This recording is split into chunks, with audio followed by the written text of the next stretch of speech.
માના નવલા નોરતાનો બીજો દિવસ આજે. 9 દિવસ, નવશક્તિ, નવદુર્ગાની પૂજા અર્ચનાના દિવસો. માં નવદુર્ગાનું બીજું સ્વરૂપ એટલે માં બ્રહ્મચારિણી સ્વરૂપ.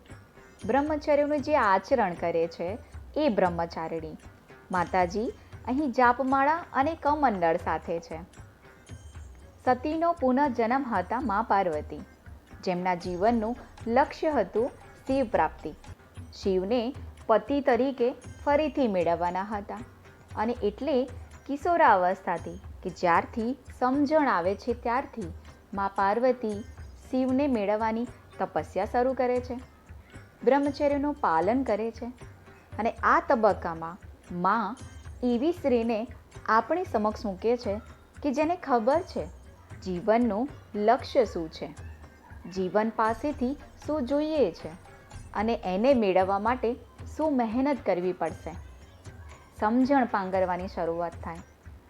એક અવસ્થા હોય જ્યારે આપણે આપણા પિતા એટલે કે પપ્પાના નામથી ઓળખાઈએ અને પછી આપણે પોતાની ઓળખાણ મેળવવાની હોય.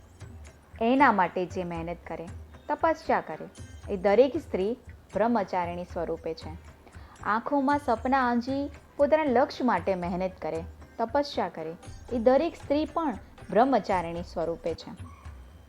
દધાના કરપ્યાભ્યામ અક્ષમાલા કમંડલો દેવી પ્રસિદ્ધતુ મયી બ્રહ્મચારિણી ઉત્તમા. આ દરેક સ્ત્રીને માતાજી ખૂબ શક્તિ આપે.